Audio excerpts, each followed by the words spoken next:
जो पहला रूल है वो ये है, if two subjects are added by using with, along with,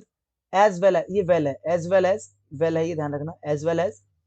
together with, and not, in addition to, but, besides, except, rather than, accompanied by, like, unlike, nothing but, ये अब आपको क्या करना है, इसको आपको याद रखना है, ठीक है ना। ये जितनी भी चीजें हैं, देखो विद वाला कितना, एक तो विद है, एक अलॉन्ग विद है, एक टुगेदर विद है, तो विद वाला तो आपको याद रह जाएगा, ठीक है। एज वेल एज याद रखना, and not, in addition to, but, besides, except, rather than, accompanied by, like, unlike and nothing but, जितने भी कंजंक्शंस आपको यहाँ पर दिखाई दे रहे हैं, अगर आप इनकी मदद से दो सब्जेक्ट्स को ऐड करते हो तो ऐसे में क्या होता है, देखो क्या लिखा है, सो द हेल्पिंग वर्ब, आपका जो हेल्पिंग वर्ब होगा या मेन वर्ब होगा या जो प्रोनाउन होगा या जो एडजेक्टिव होगा, will be used according to the first subject, वो आएगा according to the first subject, यानी कि जो पहले वाला सब्जेक्ट होगा उसके अकॉर्डिंग आपको हेल्पिंग वर्ब, मेन वर्ब आपको लगाना है और प्रोनाउन एडजेक्टिव भी, ठीक है। तो ये ऊपर वाले जो कंजंक्शंस हैं अभी आपको याद करना है, ठीक है। एग्जांपल के थ्रू समझते हैं, जैसे ही as well as his friends, देखो is going to his village, अब यहां पर एक सब्जेक्ट आपका ही हो गया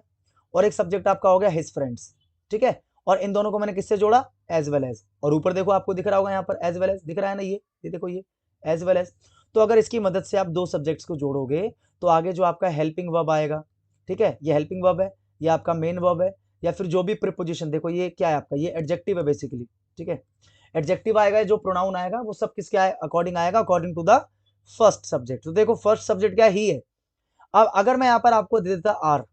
क्योंकि कई बच्चों को यहाँ पर लगता है आर आएगा क्योंकि यहाँ पर फ्रेंड्स है, तो बच्चों को लेकर यहाँ पर आर आना चाहिए, लेकिन यहाँ पर बच्चे क्या करेंगे, गलती कर देंगे, क्योंकि बच्चों को लगता है नजदीक में फ्रेंड्स है तो आर आ जाएगा, लेकिन बच्चे वहां पर क्या करेंगे, गलत करेंगे। आपको ध्यान रखना है जो हेल्पिंग वर्ब है वो आएगा according to the first subject. तो फर्स्ट क्या ही है ना, तो ही आपको पता है थर्ड पर्सन सिंगुलर सब्जेक्ट है, तो सिंगुलर के लिए क्या आता है, इज आता है, यानी कि तो बिल्कुल ओके है, ठीक है। और आपको पता है ये जो एडजेक्टिव है ये भी क्या है, सिंगुलर है, क्योंकि ही का जो पॉजेसिव एडजेक्टिव होता है वो क्या होता है, हिज होता है, तो यानी कि बिल्कुल यहाँ पर करेक्ट है। अगर यहाँ पर मैं देयर कर देता, अगर फ्रेंड्स को देखकर मैं यहाँ पर क्या कर देता, देयर कर देता, तो वो गलत हो जाता, ठीक है। समझ में आ रहा है आपको कि यहाँ पर जो इज है और यहाँ पर जो हिज है, ये दोनों के दोनों किसके अकॉर्डिंग है, according to the first subject, यानी कि ही के अकॉर्डिंग है। तो ये चीज आपको ध्यान में रखनी है, ठीक है। एग्जाम में ऐसा क्वेश्चन आता है और आ चुका है, आप किसी भी बुक को खोलकर देखो जहां पर कॉमन एरर्स वगैरह दे रखी हो, तो आपको ये कॉन्सेप्ट आपको जरूर देखने को मिलेगा, ये रूल आपको जरूर देखने को मिलेगा, मोस्ट इंपॉर्टेंट रूल है ये, ठीक है ना। तो इसलिए ध्यान से समझते चलना। देखो अगला, देखो द मैनेजर अलॉन्ग विद, देखो अलॉन्ग विद आ गया, यहाँ पर आपको दिखा था अलॉन्ग विद, ये रहा along with, the manager along with his team members is invited to the party. अब आप कहोगे यहाँ पर इस क्यों लगाया सर आपने, यहाँ तो मेंबर्स है, लेकिन मैंने क्या बोला, जब अलॉन्ग विद की मदद से आप दो सब्जेक्ट को जोड़ते हो, मैनेजर और टीम मेंबर्स, तो मैंने क्या बताया, जो हेल्पिंग वर्ब है वो आएगा according to the first subject. तो फर्स्ट क्या है, मैनेजर है ना, तो मैनेजर तो सिंगुलर ही है, ये है ना प्लूरल तो, लेकिन मैनेजर तो सिंगुलर, हमें इसके अकॉर्डिंग लगाना है, तो इसलिए यहाँ पर क्या आ रहा है, इज आ रहा है, ठीक है, इज इनवाइटेड, ध्यान रखना। They accompanied by Suman, they accompanied by, देखो यहाँ पर दिख रहा है आपको accompanied by, they accompanied by Suman were going to attend the party. अब देखो यहाँ पर सुमन सिंगुलर है, फिर भी यहाँ पर वर क्यों आ रहा है, क्योंकि आपको पता है ये आता है according to the first subject,